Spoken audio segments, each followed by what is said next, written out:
Hi, thank you for clicking on the video, and I hope everyone is doing really well. So we are going to be checking in with our favorite person who we love to hate, Alan Roberts, and I came across this video entitled Tess Holliday Claims She is Starving.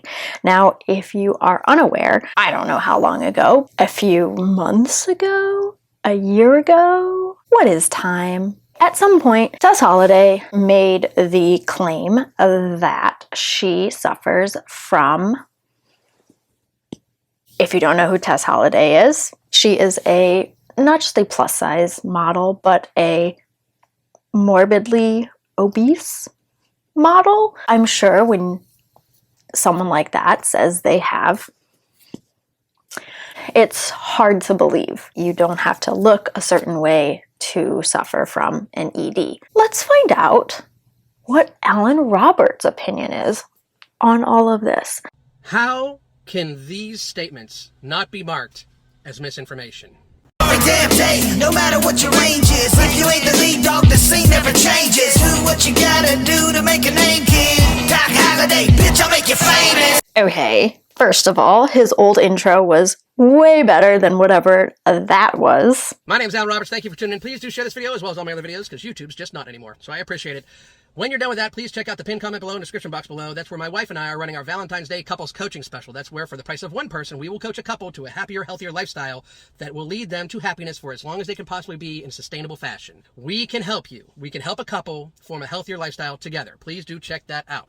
As much as I criticize his opinions, his point of view, him as a person, I do believe that his coaching is from a good place and probably is full of good information. I don't want people to think that I think he's like scamming people or like teaching people to like develop eating disorders. I do believe that he wants people to be healthy. I just think his approach to certain types of people is unnecessary. Now, I wanted to preface this for everybody so they understand. Big industry, big pharma, food, media, they love fat people. Do you know why? You consume more of their products than any other demographic. Obese people consume more pharmaceuticals than any other demographic, more food than any other demographic, more fuel for your car because there's more of you to lug around in your car than any other demographic. Does he think that's surprising information? Like, does he think he's cracked the code on something? No shit. Duh. The fatter society is kept, the more money is made for these large industries. This is not even a debate. Correct. It's not a debate. Yes, those are facts. Eventually, we are going to get into his opinion. He doesn't know this, but I just want to clarify there is a difference between fact and his opinion. He gets them confused in his little reality that he lives in. But in real reality, where, logical thinking people reside, we know that there is a difference. So he's going to be a little confused, but I just want to clarify so you don't get confused. I also had another point, but per usual, I have forgotten. If you think differently, tell me why we have not discussed getting to a smaller weight, a healthier weight, instead of gaining weight over the last 2 years, when being obese is a fact, is factually one of the largest risk factors you can possibly have of upper respiratory illnesses, including the pandemic we've had for the last 2 years. It doesn't exist because fat people exist. It has almost been not spoken about at all on mainstream media, and it was not spoken about at all until very recently. It has been known that morbidly obese people have a harder time with communicable diseases forever. Forever. They want this information to not get out there, so people don't then decide, hey, maybe I better get healthier, because in fact, they want you to consume. They want you to keep consuming the food. They want you to keep consuming the pharma. That was my point. As long as capitalism exists in the sense that it currently exists, these industries are going to continue to thrive as long as marketing is a thing, as long as, disease is always going to be a thing we deal with. Like, it's inevitable. Like, we've destroyed the planet. We've developed diseases and all these things. These things will always exist. So as long as those things always exist, these industries will thrive.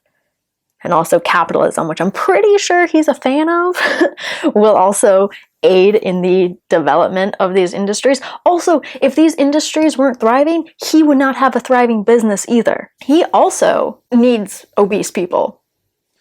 Does he know that? Someone should tell him. From the food, from your weight. They want you to keep buying the larger clothes that they can then charge more, so they can, because that takes more clothing. They want you to consume more gasoline for your car because it takes more to lug your fat ass around. This is just very plain and simple. If you think society is on your side and the tides are turning and the fat phobes are blah blah blah, that is not true. What does this have to do with Tess Holliday and her eating disorder?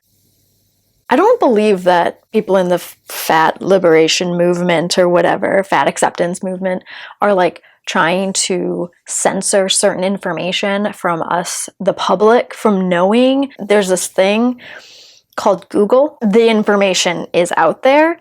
It is always going to be out there. Whether you choose to believe that being overweight is not detrimental for your health, if you choose to believe that, that doesn't automatically make the opposite belief disappear. Physics has not changed. Your knees are still in big fucking trouble. Being overweight, being obese, being morbidly obese does put pressure on your knees. I am within a healthy weight range. My knees are awful.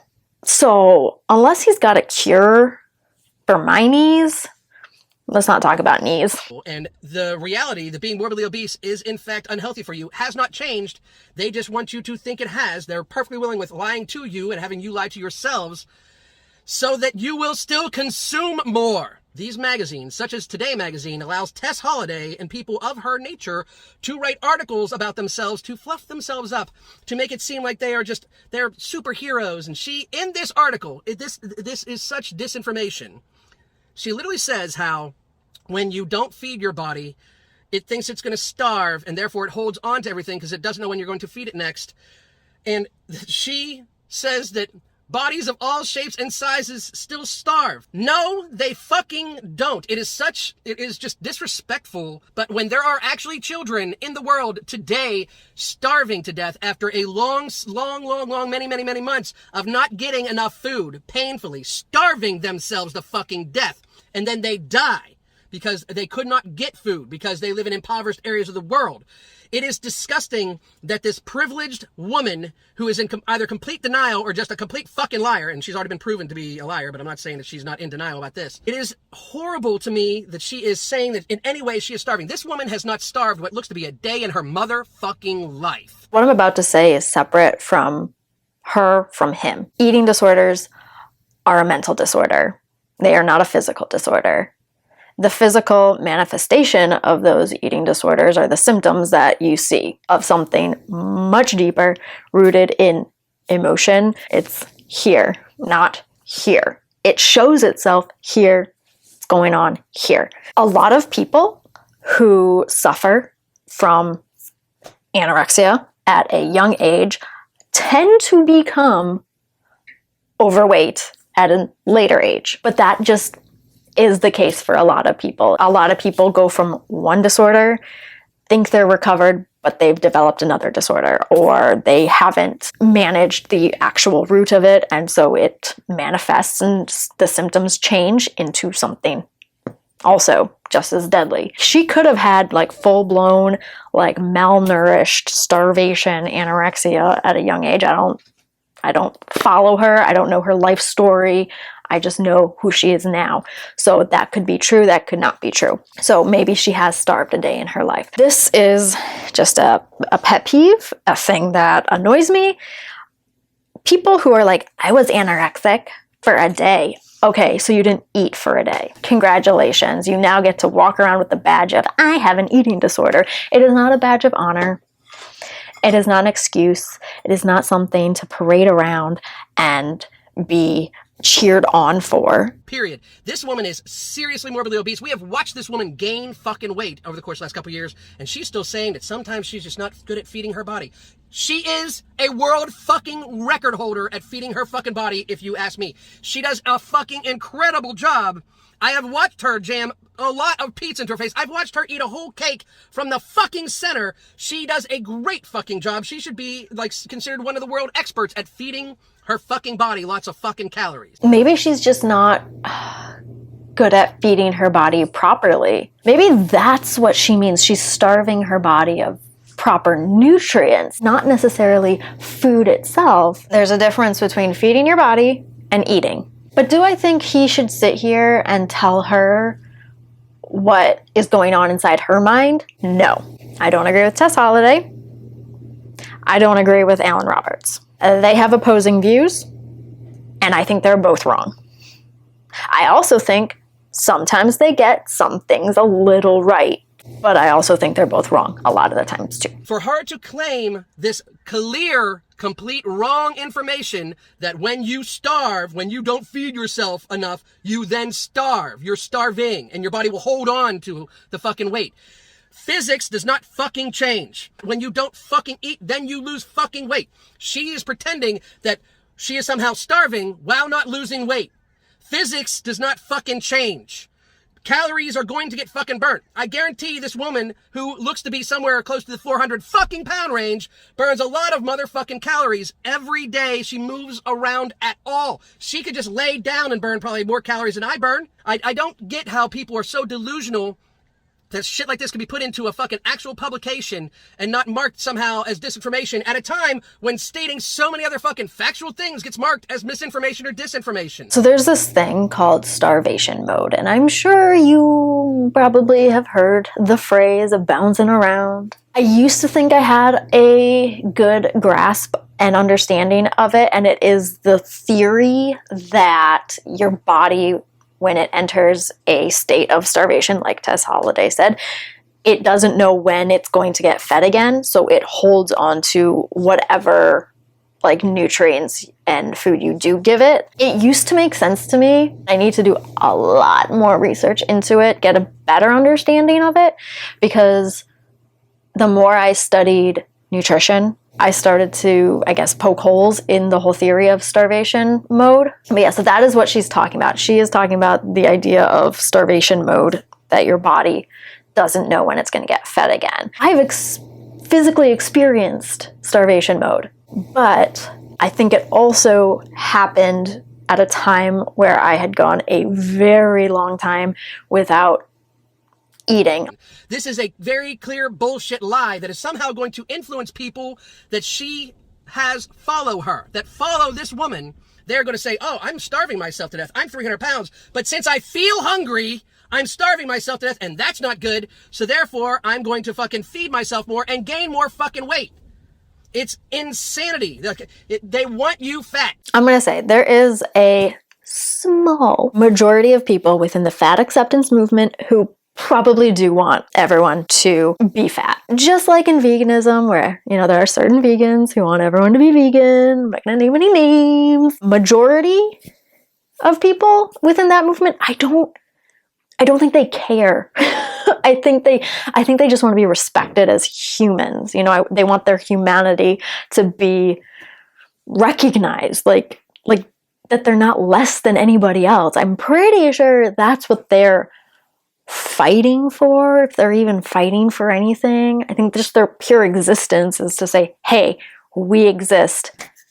Please stop treating me like shit. He does this thing where he picks out the extremists and tries to make those extremists be the representative of the entire group. You see these 5 crazy people over here with their crazy ideas? They represent these millions of people.